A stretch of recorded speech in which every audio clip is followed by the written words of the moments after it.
This is the new era. This is the new band, and we're unbreakable. We can rebuild him. We have the technology. We can make him better than he was. Better, stronger, faster.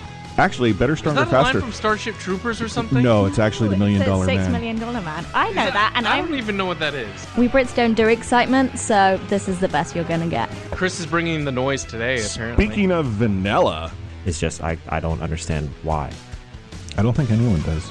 I don't think Travis Green understands. Talking you through every goalie controversy, scoring slump, and draft lottery bust. This is the C4 Podcast on CanucksHockeyBlog.com and CKNW.com. Here they are, fresh from folding towels, sharpening skates, and washing jock straps. Chris, Matt, Anna, and Adam. C4 Podcast on CanucksHockeyBlog.com. Just the boys in the house. How you doing, Matt? I'm good. How are you? Doing pretty well, thanks. No Anna, no Chris. We're all here. Nice to have just you and I on the show for once. Yeah, I think it's the product is better off when it's just us. That's a little premature, but we're in a smaller booth. Yeah, it's cozy. Hopefully everything sounds great. We did a couple tests just to make sure that the sound quality was good, but should be expecting no problems nonetheless. Yeah. Lots to get into, really. From last week, of course, last Tuesday being the NHL Draft Lottery. You and I were not together for the very first time in 3 draft lotteries, if I'm not mistaken. Didn't help our luck. I was going to say that us. I thought, like, if maybe we were in separate spaces, that maybe there'd be a little bit more luck, but didn't work out. Not meant to be. If anything, it actually hurt the Canucks, right? Yeah. Falling down from the expected 9th overall slot just down to 10th. I mean, should we be happy that at least they're not picking 11th or 12th? Yeah, I mean, it's close to worst case scenario, which is pretty par for the course for Canucks, but it's okay. Whatever. It's still a top 10 pick, right? Yeah, I think so. Got to make sure that we're live in Patron Studio, by the way. You'll need to keep track of the rundown for us, though, by the way. So I can do that. Anyway, what I was going to say, we can talk about the NHL Draft Lottery. We'll talk about the NHL playoffs as well. And yeah, Have you quite been a ride. watching a lot of as it? much as I can. The first day I watched every game, and here and there I've been able to catch some, but not all of them. I mean, there are just so many storylines and plot twists to talk about. Like, we could talk about the Toronto-Boston series and the drama of that series. We could talk about Tampa Bay being down 3-0. A lot of bad blood, and that's what playoffs are. Is it me, or is all the drama, if you will, out in the Eastern Conference this year? Yeah, you know what? I was thinking that too. You could say the San Jose Vegas game. There's some drama there. That Ryan Reeves, the Joe Thornton thing, yeah. Joe Thornton hit. So there a little bit, but yeah, all the real meat is out east for sure. Okay, so we'll take a quick break. We'll get into Rewind first. We'll talk about the NHL playoffs next. Then we'll go into the F word, where you want to talk about the Utica Comets development. Some news surfacing that maybe things aren't all peachy keen for the Utica Comets in terms of development. And we'll end things off on the show with our very first mock draft of the offseason. Perfect time for you and I to just be on the podcast. Leave Anna and Chris in the dust. We'll have our first mock draft, if you will.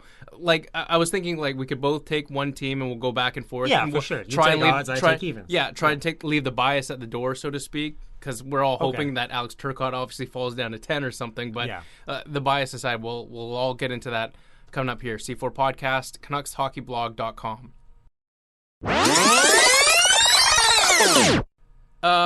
So, what's the first big? What is the biggest series storyline so far this season? Can I hop off the rails really quickly? Okay, really completely off topic, but I just got to say that 2 of my students found the podcast.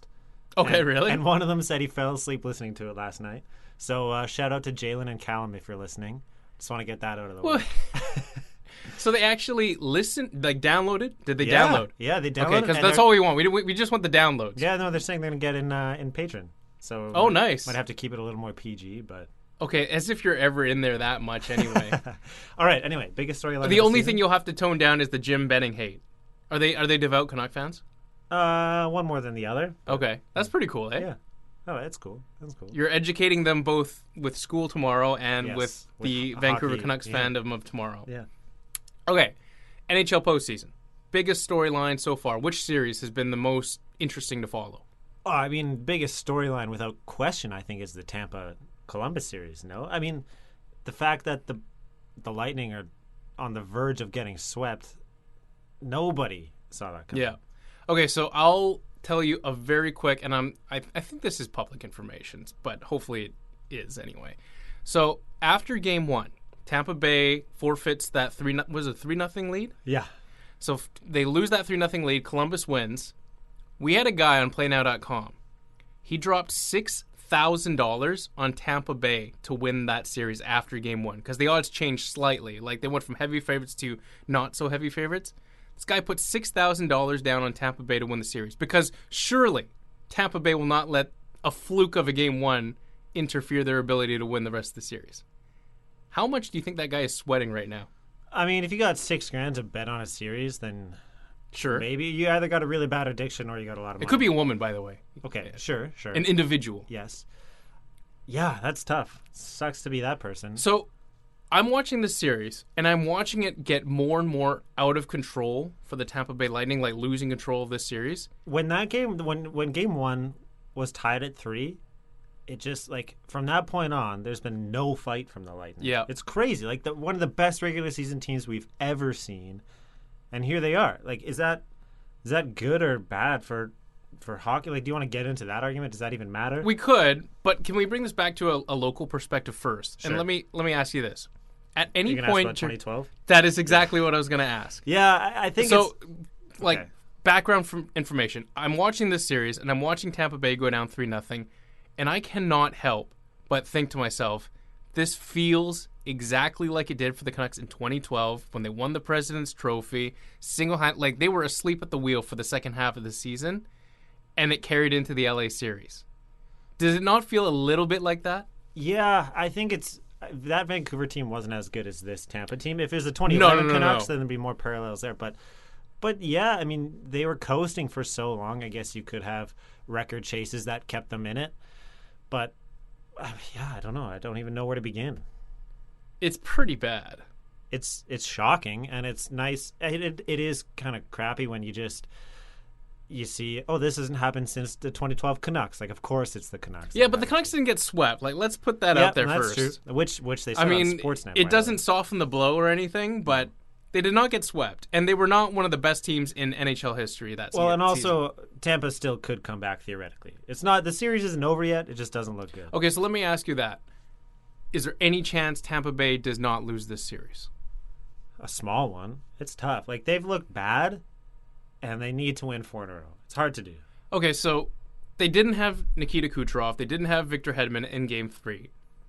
It was a closer game in Game 3, but is them being back for Game 4 going to be enough to get them at least a win and avoid a very bad part of history? Yes, it does feel like when Daniel came back. And they got to win. The Canucks did.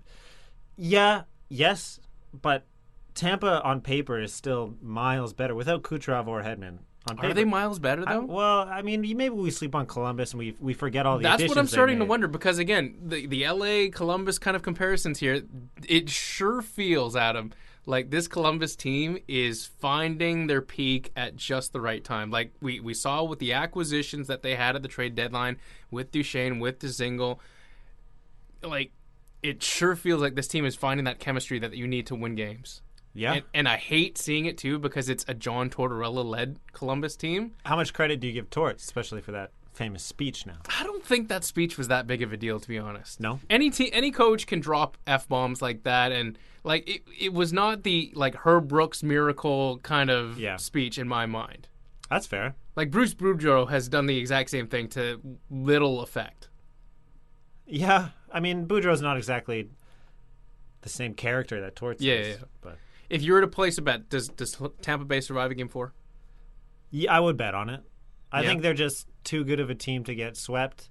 But not good enough to come back. Well, from I mean, they 3-0 are. deficit? If any team's going to do it, it's going to be the Tampa Bay Lightning. But are they going to do it? I don't think so. I Columbus will never bet on a team to come back from down 0-3. I agree. I think Columbus has too many bullets in the chamber, so to speak, to lose 4 straight to Tampa Bay. But, of course, anything's within the realm of possibility. We've seen teams come back from 3-0 down before. Yeah. Series number 2, Toronto-Boston.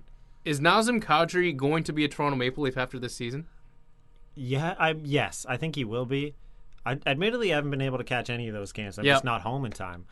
But you've seen the highlights. You saw the knee on knee with Jake DeBrusk. You saw the high stick. I'm surprised didn't get more pop. Well, it looked like, from my perspective, and I think I've read this from other people as well, that Kadri tries to avoid the hit, and that's why it ends up being a knee on knee. Yeah, well, I think it was going to be a knee on knee, but maybe because he tried to avoid it, he flew more than he might have normally. But yeah, the cross check was. Was it worth the rest of the first round that he got suspended for? Yes, if only because you need to get him out of the series. Right? I agree. Stop things from getting worse. That, and we have seen a history of suspensions for Nazem Kadri as well. Absolutely. Kind of a coin flip right now, and I haven't checked the scores for tonight's game. I know Game 3 is underway right now from, I want to say it's in Boston, right? No, it's in Toronto, isn't it? Yeah, the Leafs. I know Austin Matthews scored his first of the year. The Leafs won 3-2. Okay, so it is over now. The Leafs have now taken a 2-1 series lead. Yeah. That game was in Toronto, if I'm not mistaken. Yeah. At the beginning of the series, I would have said Boston wins it without it needing to get to 7 as it has been. But it sure looks now, seeing the back and forth, that there could be another Game 7 happening between these two teams. Which I think is just great for the sport. Absolutely. It's the best rivalry in the playoffs right now. Yes, I agree. I think what we've seen from Boston and Toronto in both 2013, last year in 2018, and what we're seeing now with 2019 shows that Boston to Toronto is what Chicago was to Vancouver back in their heyday. Yeah, or Pittsburgh to Washington. Yeah. Right? Yeah. It is a phenomenal rivalry. And now you have Tavares put into the mix and this whole Kadri, Jake DeBrusk thing. It is the stuff of very good rivalries, and from an outsider's perspective, I just love watching the blood boil over between these two teams. That's what playoffs are all about, right? Like I always think of Colorado and Detroit, right? That was kind of when I first started watching hockey, and those two teams hated each other. And like the Mike Vernon versus Patrick Waugh. Every series, and they were always playing in like the Western Conference Final or something. Right. It was always great. The next surprising series for me has been the Islanders up 3-0 over the Pittsburgh Penguins. Yeah. Okay, so is that a bigger shock than Tampa Bay and Columbus, though? No. It is not, right? No, just because Tampa is historically good this year. But you have to admit, the Islanders are quickly becoming, with all due respect to Carolina, by the way, I think the feel-good story of the league this year. Yeah, for sure. And I was talking about this with a colleague. Who are you afraid of, other than maybe Matt Barzal? Who are you actually afraid of on the Islanders? Right? Well, who's getting it done for the Islanders? Eberle, mostly right now. Eberle's getting it done. Like, Anders Lee has been captaining that team. He's doing a great job. It's a team of Robin Leonard looks unstoppable at this point. 3-second lines, basically, and with a few studs in there. So I don't know how the bracket looks. But let's say Toronto beats Boston in their series. Is there any possibility the Islanders face the Leafs in round 2 or 3? Well, it depends on the bracket. Do they reseed, though, I mean? I don't know how this... I don't know. It's been so long since the Canucks have been in it. For sure, but I think... They don't reseed, I don't think. From a storyline perspective, would it not be crazy if John Tavares... Oh, no, sorry, they do reseed. I was thinking March Madness. Would it not be crazy if John Tavares ends up playing against the New York Islanders? Yeah, for sure. I mean, I don't think either of those teams is going to end up, say, in the Western Conference Final. But, of course it's a possibility that they face off at one point.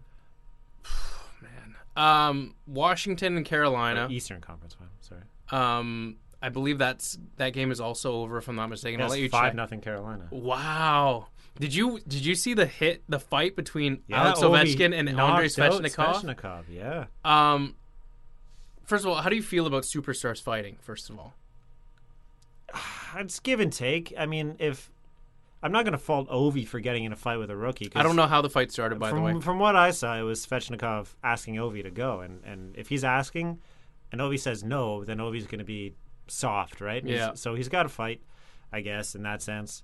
And it looked like a good tilt. They're both throwing a lot of punches. Yep. I don't have an issue with it because it seems more genuine than a lot of the fights we see. I always think of Le Cavalier and Iginla. That was a great one. I mean, that's an all-timer, right? So, yeah, I'm not personally ever really someone who will condone fighting for superstars in the NHL. That's fair. I'm totally behind I'm that. one of those protect the stars kind of a thing. But when it's your quote unquote honor at stake or your reputation at stake, in some cases there are exceptions where you can answer the bell, and I think that's what Ovechkin did here.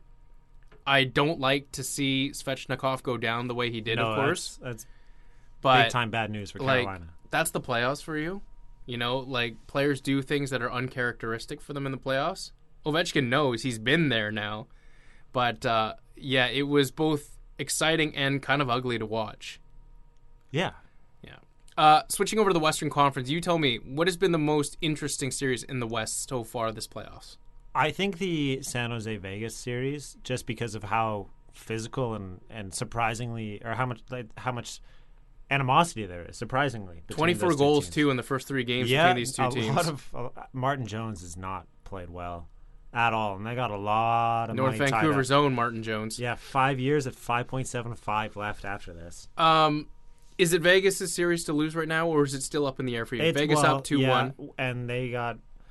Joe Thornton game 4. Yeah, so I think it's Vegas' to lose, but that one, to me, has been the most entertaining so far. Yeah, I'd agree. And to be honest, I don't think it's kind of close. No, the West has been comparably more boring compared to the East in terms of storyline and hockey. It's 2-1 Vegas, but it feels like it's 3-0. It does. San Jose coming away in game 1, if I'm not mistaken, but then Vegas roaring back the last couple of games. Mark Stone. A hat trick? 5 points? Yeah. What a pickup. Worth every part of the deal. Did they pay him a lot, really, to get Mark Stone? A decent amount. Winnipeg Jets cutting the deficit to 2-1 against the St. Louis Blues. Now, I don't know what your bracket looked like at the beginning of the playoffs, but I did have St. Louis winning this series in 7. Is there part of you that thinks Winnipeg, of the quote-unquote favorites in the NHL that are down 3-0 or 2-0 or whatever, is Winnipeg the team that has the best chances of coming back and making this a series? Well, it's only 2-1.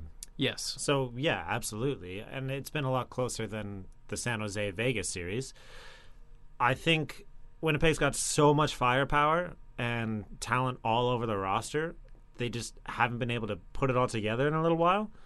So I think it's all there. It's just a matter of getting it done. I think Winnipeg looked great in Game 3. You saw their stars come alive a little bit there. Hellebuck being the big X factor, he needs to shut the door here in the rest of the series for them to come back into it. But if the Winnipeg Jets falter, and if the Pittsburgh Penguins falter, and if the Tampa Bay Lightning lose, does this change how you look at the postseason from a Canucks fan's perspective? And I say this as in, we had talked about the Canucks being a quote-unquote bubble team. If they make it as a wild card team, chances are they get swept and they're out. Has the evidence from what we've seen in the first 3 games this series of this playoffs changed anything about your beliefs about if you make the playoffs, you have just as good a chance as anybody else at going deep? Yeah, the thing about 7-game series is usually the better team wins. Yeah. I feel like just because, in football or something where it's a 1-game playoff, anything can happen. Yeah. Right? So much luck bounces. Involved. Yeah, but over a series that will usually average out, right? Or regress to the mean, whatever. So it's been so surprising for me to see these surprises just because you don't see that many happening all at once, usually, right? 1 or 2 every now and then. So I see what you're saying, and it's a good point. You always say, well, sneaking into playoffs, you never know. But now it's becoming, honestly, more and more of a coin flip, it seems like. Maybe not exactly 50-50, obviously, but yeah, it does kind of seem like anything can happen. And on the flip side of the equation, does it also tell you that teams such as the Winnipeg Jets, who you and I could probably argue for days have been very well constructed over the years to get to the point that they're at, does this change your belief maybe that building through the draft and building through free agency and shrewd trades, those are all good, but they're never going to guarantee you playoff success as well? If Winnipeg gets bounced here in the first round against a team like St. Louis that was this close to being like a basement team, does that show you that maybe the Canucks can do everything right and still not get playoff success? Absolutely. I mean, look at 2011. Canucks did everything right and made all the right moves, and it didn't work out. That's always going to be the case. it's so incredibly hard to win the Stanley Cup. But you look at all the teams that are in there now, homegrown talent, right? All the things we always talk about apply to pretty much every single team in there. So that gets you to the dance, and then, a lot of luck can take you the rest of the way. We'll wrap up quickly with the other Western Conference teams. Calgary versus Colorado. Calgary being up 2-1. Anything really interesting to take away? Cale Makar making his debut. Yeah, we'll see about how he plays, the adjustment he makes. That McKinnon shot in overtime was filthy. He's so looked like me out there. Oh, get over it. That's it. I've watched Nashville, Dallas, kind of a little bit closer than I thought it would be. It is, too. but can I get excited about either of those teams? No, exactly. Like if either of these teams make it to the Stanley Cup final, it's ho hum for me. Yeah, and if we have Calgary against Vegas or Calgary against San Jose or Calgary against Winnipeg down the road, those would be fun series. But right now, it's hard to get too excited about any of these ones. All right. I tell you what, we'll take a break now. We'll come back, talk about the Utica Comics next here on the C4 podcast on CanucksHockeyBlog.com. He liked to say the F word. Oh, then get the here then. Okay, see ya. Is going to have the F word on it. I wish I could give you an explanation about it. I can't. You, out of here. You said the F word, Dad. You called me the F word. The floor is yours, sir. All right, well, I'll keep this kind of brief because it is just you and me in here. But a lot of chatter about the Utica Comets these days and whether or not Trent Cull and co. are doing a good job developing players. And it's getting harder and harder to argue that things are the way they should be down in the States.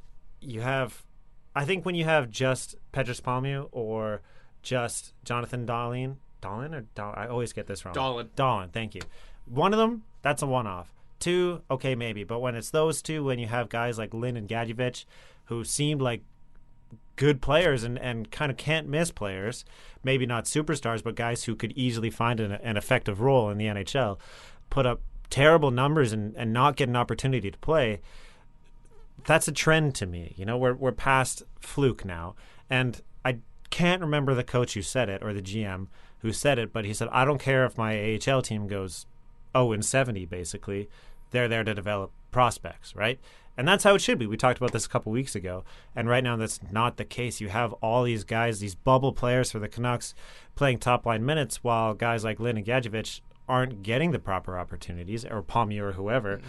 And I think that's hurt the team of Utica itself, but hurting the Canucks big time down the road. So, for you, we can share the mic here. If you were to sort of name me one feel-good development story from the Utica Comets this year, do you have any player that jumps off the page to you? Well, Benning said Luke Shen, right? And that's completely asinine to me. Yeah, that's not a development story. That's a reclamation project that worked out decently. Yeah, at best, I think. And maybe you could argue Adam Gaudette, but even he's still such a work in progress. And almost half of his season was played on Vancouver. Yes, exactly. So maybe Zach McEwen? But Zach McEwen's going to score 3 goals in the NHL for the rest of his career. Yeah. Right? Like, he's a fine player and has a purpose, but he's not somebody you want. He's not a player that you develop and bring up and he's a top 6 player, right? He's never going to be that kind of player. So, to your point, and I don't disagree with anything that you've said so far, I would argue in going into next season, and Jim Benning has already said Trent Cull will be back next year. We know that, which is, you could say what you want about it. But I would argue going into next year, Cole Lynn, Jonah Gadjevich, Zach McEwen, maybe you get Petrus Palmiu back. We're talking about Olli Juolevi hopefully being back sooner rather than later after his surgery. Next season, Adam, is going to be a very kind of crucial year for some of those young players. We need to find out next year what we have in those kind of players, if they're players that we can grow with our franchise, or if these are players that are probably better off either being trade bait or just cast aside. Like, the Canucks are reaching this tipping point, if you will, with a lot of their middling prospects that they need to find out what they can bring at the NHL level. And if Trent Cull cannot be a accurate and I say that word importantly, an accurate assessor of their talents, then there might need to be changes made in Utica. Right, and I think, if Benning's gone at the end of the next year, then Cull's gone too. Like, it's a complete house cleaning job. You think that Cull was Benning's hire, though, right? Yeah, well, maybe. I don't know exactly how it all went down, but if someone's coming in and they're cleaning house up top, they're doing it in the basement too, right? It's all going to go. And it's going to be a bit of a fresh start. But you said how important guys like Lyndon Gadjevich are, because outside of the Quinn Hughes of oh my God, my heart still breaks. Outside of the Quinn Hughes of the world, who's coming up? The prospect cupboard is getting very thin. Right. And so these top-end guys are now in the NHL. Yeah.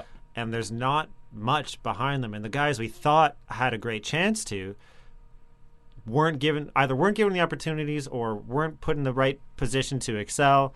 Something strange went down where it didn't work out, and like I said, everyone's worse off for it, players and team. Next year, Jet Wu will not be on the Utica Comets. He'll probably back in Moose Jaw, probably playing for Team Canada at the World Juniors once again.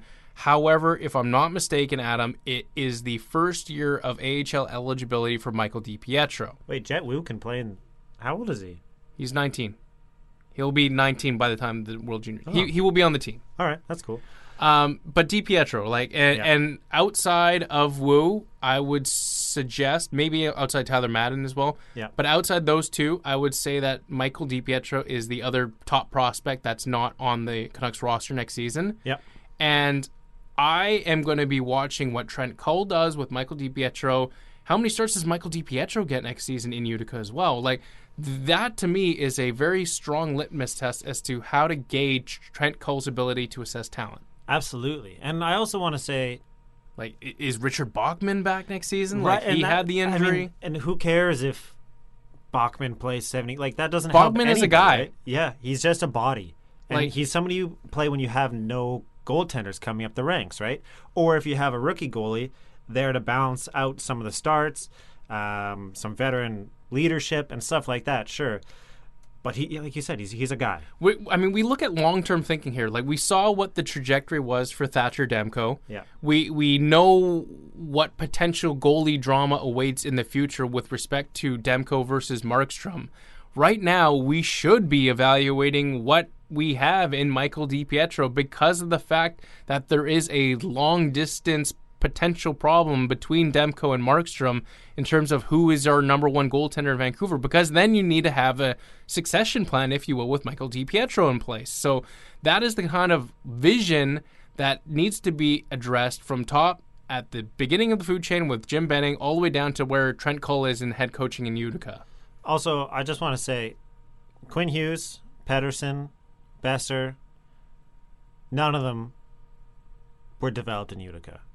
Yeah. They all developed, the best players in the Canucks were not developed in their farm system. And that's, they're great players, so that's not to take away anything from where they developed, but I think it speaks volumes in a weird way about how little support there is in Utica. Hughes, Pedersen, and Besser, none of them played a game for Utica. Well, Besser might have played more, I too. Don't even know about that. I'm not sure. Did Horvat? Horvat definitely did. I think, at least on a conditioning standpoint, when he was in his rookie season. Okay, but not much, right? No. It was purely conditioning. Yeah. So the core players on the Canucks, Demko aside. But those type of players, though, admittedly, are a cut above the kind of players we're talking about with Koland and Gadjevich, etc. I guess, yeah. Those players fair. Definitely need the seasoning and the adjustment and the time at the AHL level, whereas with Horvat, Besser, Hughes, you could tell that they did not need that kind of AHL season, that they were comfortable playing in the NHL right away. That's fair. But we can agree, ultimately, that while Cull will be back next year for the Utica Comets to start the year, he feels like he's on thinner ice than he was at the beginning of this season. As he should. I think everyone involved in Canucks management, leadership, coaching, and everything should feel like they're on thin ice right now. Take a break, come back. We're going to get into the NHL Central Scouting ranks, and then we're going to have our first mock draft Monday of the offseason.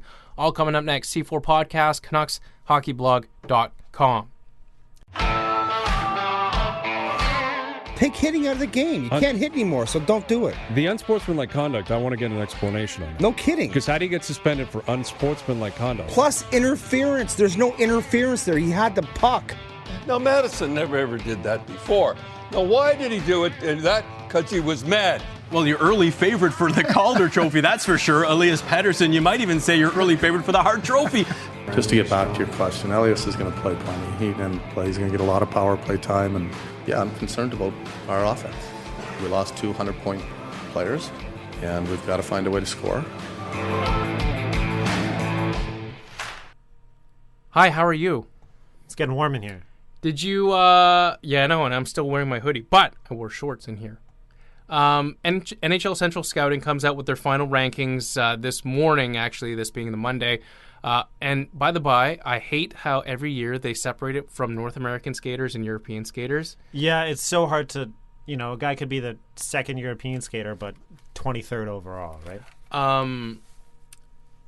So what we saw was Bowen Byram being ranked the number 2 North American skater. Not surprising. Thought that was very interesting. Ahead of the likes of Alex Turcotte, Kirby Dach, ahead of Dylan Cousins.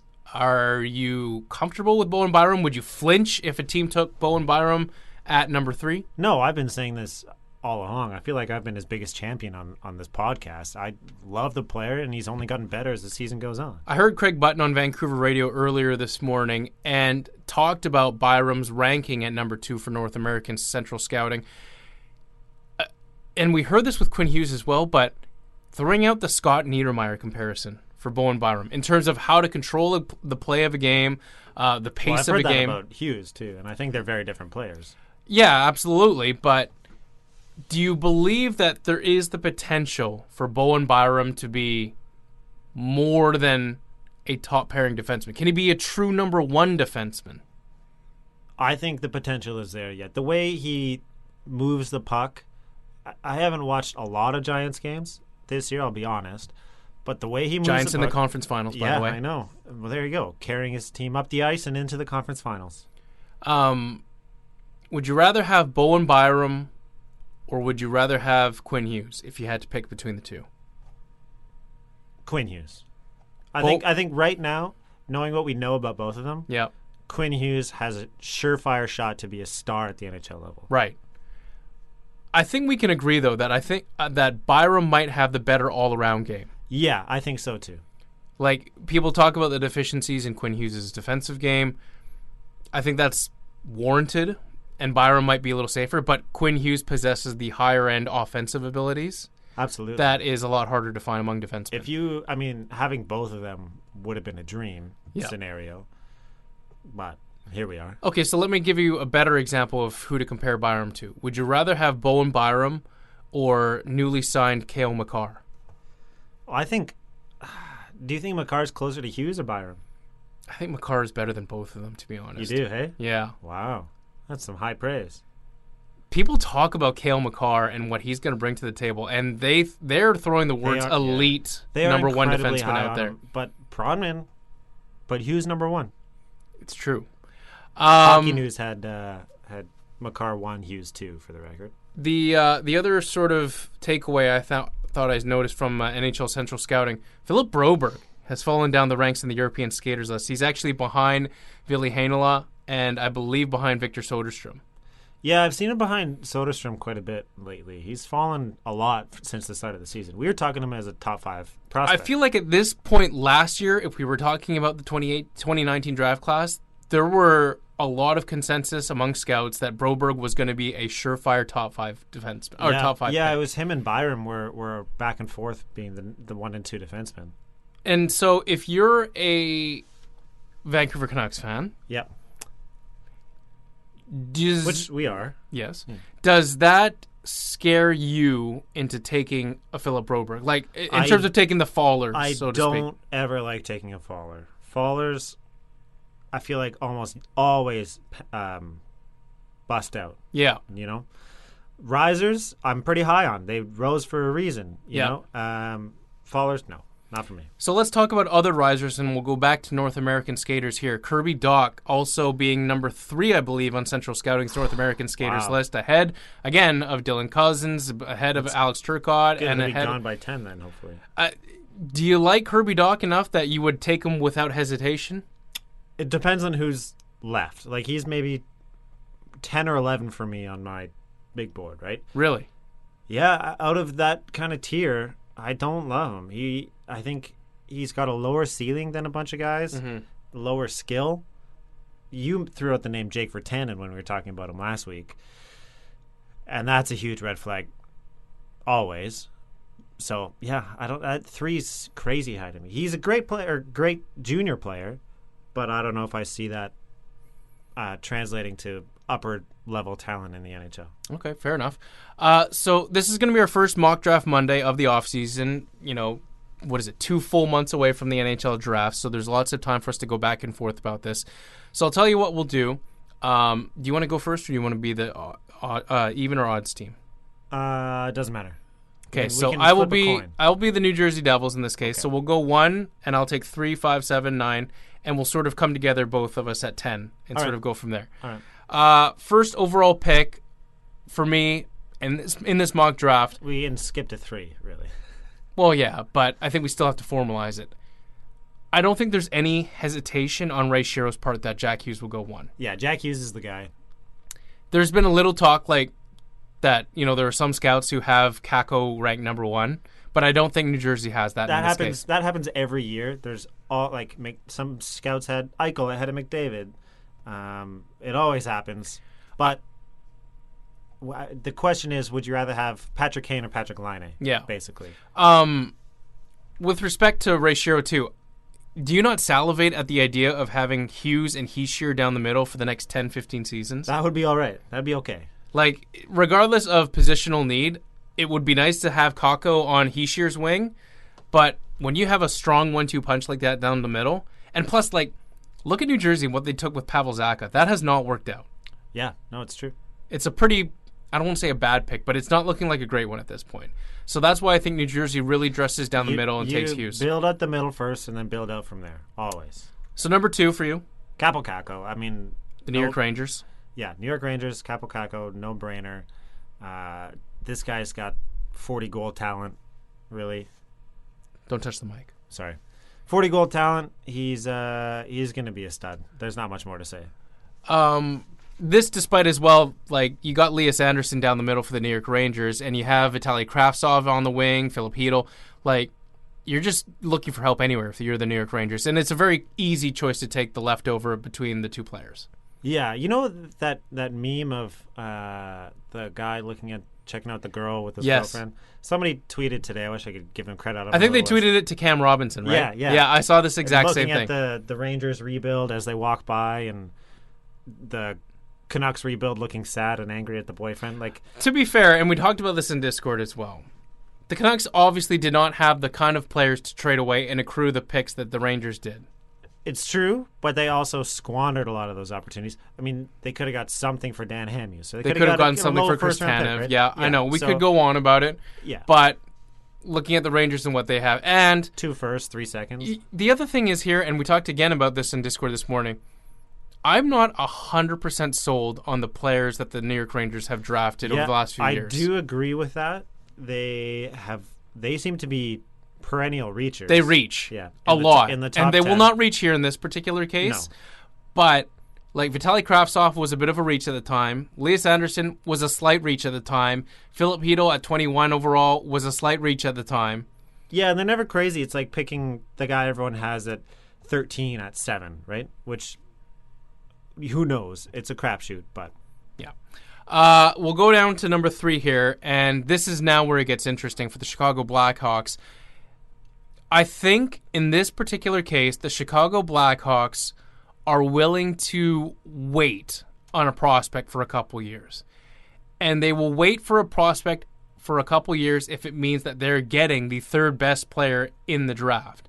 And that's why I had the Chicago Blackhawks taking Vasily Podkolzin. You think so? Yes. Wow. Okay. Well, that changes my number 4 pick. Well, I and I'll try and justify this a little bit more, but like the Chicago Blackhawks, sure, the window with Kane and Taves, etc., are closing a little bit, but is it necessarily going to open itself back up a little bit more if they drafted a Dylan Cozens or something like that? No, but so you think Podkolzin has more upside than a Cozens or Cousins? Yes. Yeah.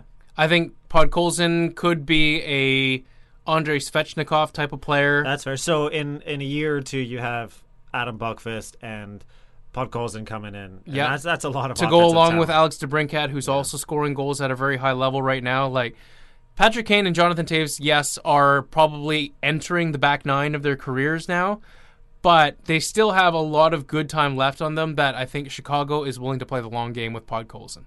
Fair enough. Going down to number 4 here with the Colorado Avalanche. With Podkolzin off the board, Adam, who are you taking at 4? I thought you were going to go with Byram. Yep. At 3, so I was ready to go with Dylan Cozens. Yep. I think a high skill winger makes so much sense for the Avalanche. They've got pretty good centers. Yep. So pretty good. Yeah, well, very good. So it makes sense there. But with Byram on the board and Tyson Barrie, free agent in I think another year. Yep. I'm going Bowen Byram. Yeah, I have a friend of mine who is a diehard Avalanche fan, and I asked him about this because he loves Bowen Byram too. I asked him, why would the Avs take Bowen Byram when they just signed Cale Makar, for instance? It is interesting, and I think there is a scenario in the not too distant future where the Colorado Avalanche would entertain offers for Tyson Barrie, and they would get a premium for that impending free agent. The Avalanche have a nice nucleus of prospects coming down the pipe here. Shane Bowers. Again, we just talked about Cale Makar. There are some pretty good Avalanche prospects that are coming up the pipeline, and the name is Ian McCoshen is another player for the Avalanche as well. There are some good prospects that they can afford to take the best player available in this draft with a pick that they acquired from the Ottawa Senators, by the way. It is very realistic that despite not having a positional need for a defenseman, that they could take the best player available, and that could be Bowen Byram. Yeah, I like this is a luxury pick for them because they're in the playoffs right now, and they have the 4th overall pick in a deep draft. That's unfair. But here we are. So, whatever their best player available is, that's the way to go. We'll go over to number 5 now, where it's the LA Kings drafting 5th overall. Now, this is a hard pick for me to assess because with Bowen Byram off the board, if Byram was available to them, I think they would not have hesitated to jump on Byram here. And this is why, by the way, Byram will not last somehow to 10. I think the Avalanche are looking for a succession plan for Anze Kopitar. And I think that they're going to go with Dylan Cozens. Yeah. I was thinking Alex Turcotte. Yeah, that's what I thought you were going to say. But Cozens, you know what? Now I'm not sure. Would you rather have Cozens or Turcotte? Well, if you're starting a team from scratch, maybe Turcotte. But for the Canucks, I'd want Cozens, I think. It's tough. I could see there being a case for Turcotte because scouts love his two-way game, and it would go real nice if you're looking to find a player to succeed on Anze Kopitar. And who better to have groom a two-way center's ability than Anze Kopitar? Yeah, no, it's totally fair. So I'm going to go back to Alex Turcotte for the LA Kings at 5th overall. Dylan Cozens, the slider so far. And you know what? There's a case to be made that Cozens could be the faller here. His team, the it's Lethbridge, right? Yeah, it is the Lethbridge Hurricanes. Bounced in the first round of the WHL playoffs. It was not a good playoff for Dylan Cozens to showcase himself. Yeah, and Detroit's picking next. Yep, 6th overall. Yep. And Cozens seems like a Detroit kind of player. I feel like they've taken a winger for the past 10 years. Yep. But with all that... Philip Zadina being last year. Yeah, exactly. With all that on the wing, they might need to build up the center, right? So, this is tough. Here's the other thing, and I'll just play devil's advocate and put this in your ear a little bit. The Detroit Red Wings, I think, last year were going into the draft with the mindset that they were going to take a defenseman. Yep, but then Zadina But fell. then Zadina became available, and they could not help themselves but to take Zadina. Yep. Is there any chance in your mind that the Red Wings could reach here or even possibly try to trade down and take a Victor Soderstrom or a Philip Broberg? I mean, a reach would be a reach, I think. Like, quite a reach at this point. And, of course, there's potential for them to trade up or down. But we're not doing trades here. Yep. So I'm going to go Trevor Zegras. Yeah. Yeah. Because they need a center. Over Dylan Cozens?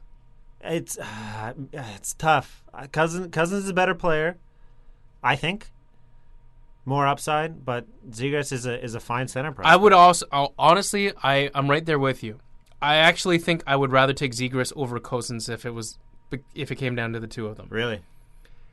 Zegras is very good, and scouts are talking up Zegras like if it weren't for Jack Hughes, he would be the guy on the USNTDP team. Yeah, that's fair. Oh God, that team is so stacked. Zegras, I believe, if you look at the stats, he actually has more points per game than Jack Hughes did.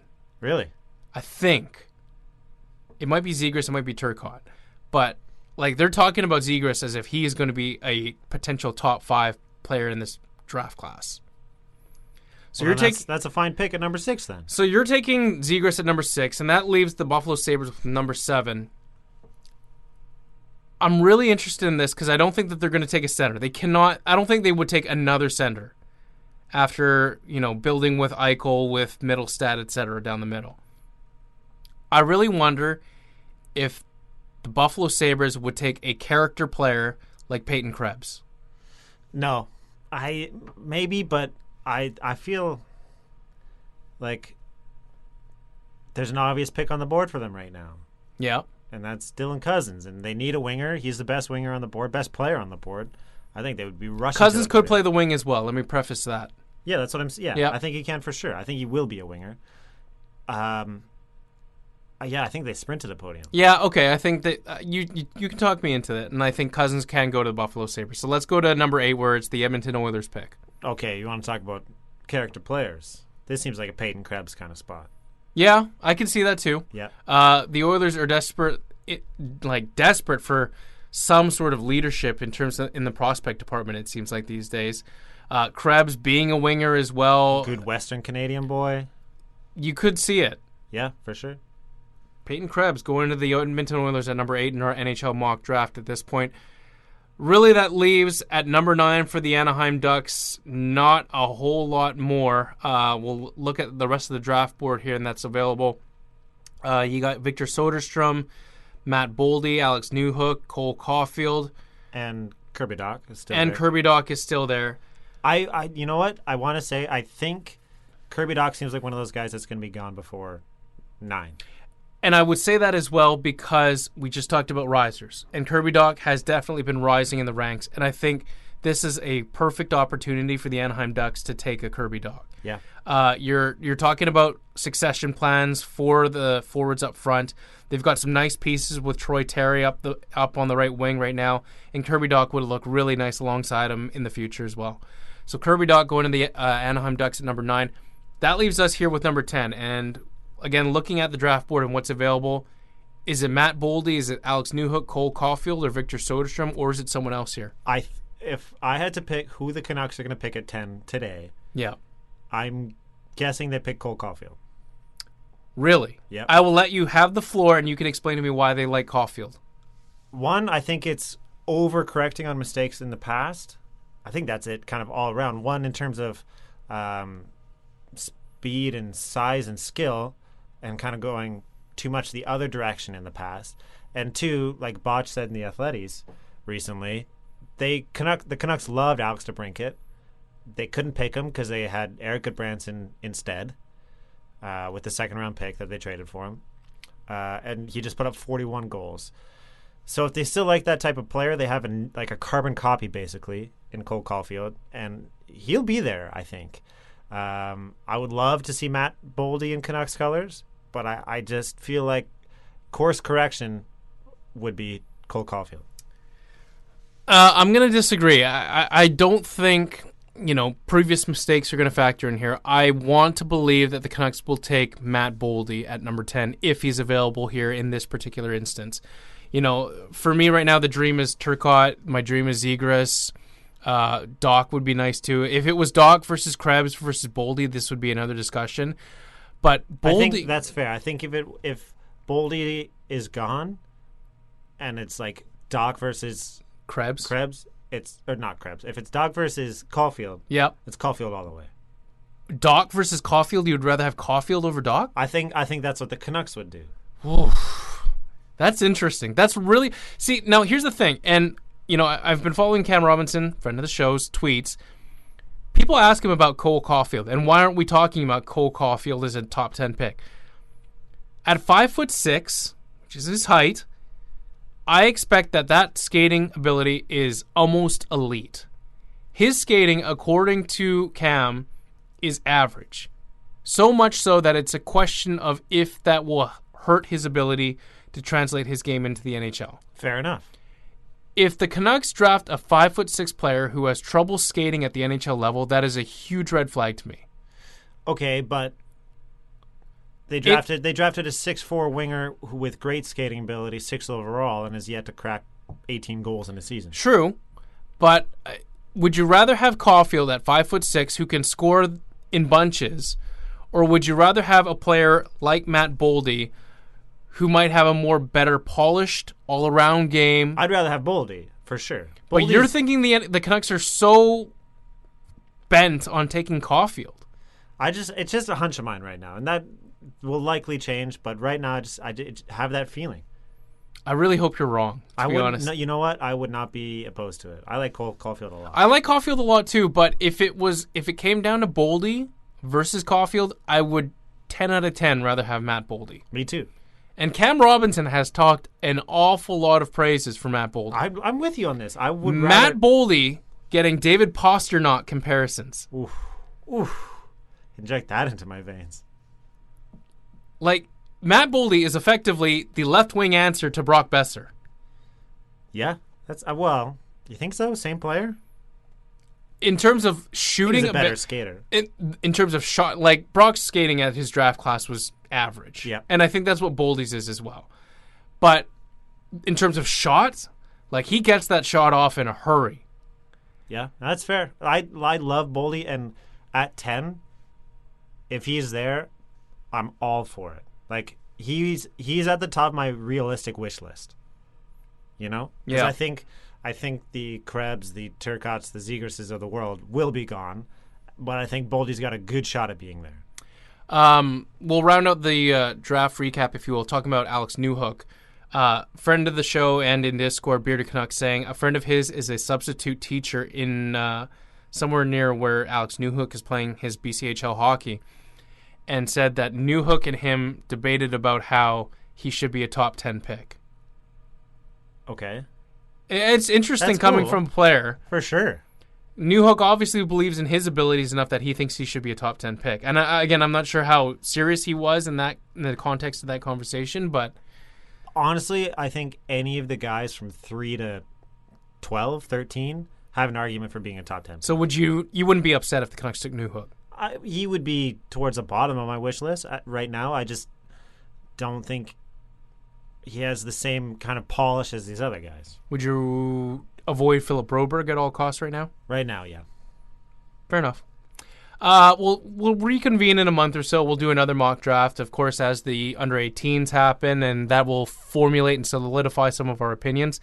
But I think right now it is definitely a 4-horse race between Caulfield, Boldy, Krebs, and Doc.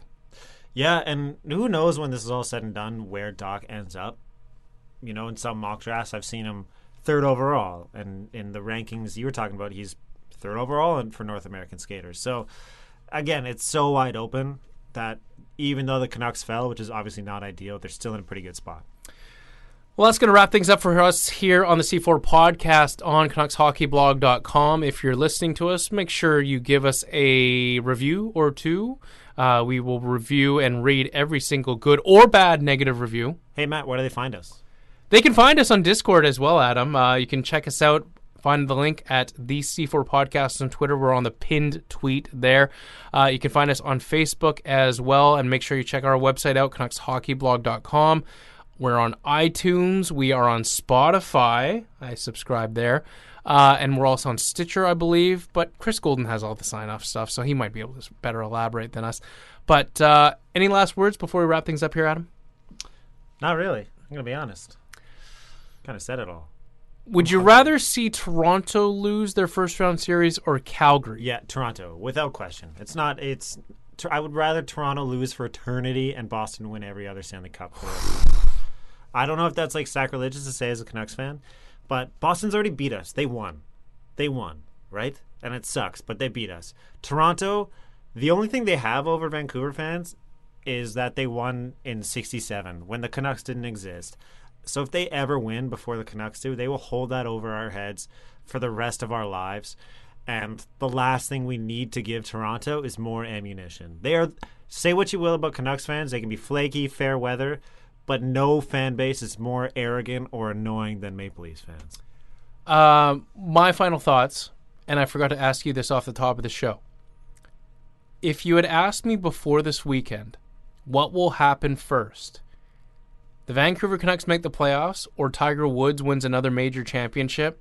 I would have actually told you the Vancouver Canucks make the playoffs. Yeah, that was so cool to watch. Did you watch anything? I saw the highlights. Should we save this for Off the Rails? Why? Okay, we can talk about it now. We'll just briefly talk about it. Okay. It's not enough to justify an Off the Rails. Fair. Tiger Woods winning the Masters Championship in 2019 this past weekend. At the age of 43, his first major in, 14 years? 11 years. That is, in my mind, an early nominee and probably a very good nominee for the best sports story of 2019. I can't find anything that would top it. You know? Even the Patriots' most recent Super Bowl win is not enough to dislodge Tiger Woods' story. No, Patriots win a lot. The fact that Tiger was able to come back after all this, it was so cool. I've had this conversation with a bunch of people. Why do we love cheering for Tiger, who, in all respects, probably isn't the best guy, right? Yep.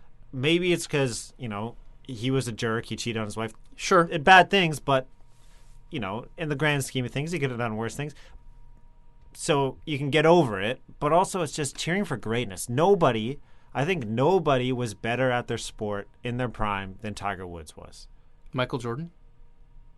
Michael Jordan was unbelievable, but, when That's Tiger, our off the rails right there, by the way. Okay, when Tiger won his first Masters, he won it by 11 or 12 strokes. Yeah, it was pretty... It's like he was so far ahead of the pack that it's just never been duplicated since. Okay, fair enough. And by the way, of all the major championships for him to win, of course it had to be the Masters at Augusta. Yeah, the best. Like it didn't need to be the U.S. Open, didn't need to be the British. Like it was the tournament that he became like the most synonymous with winning over the years. Yeah, greatest story of 2019. 5 Green Jackets now. I think it's his 5th. That's crazy. Yeah.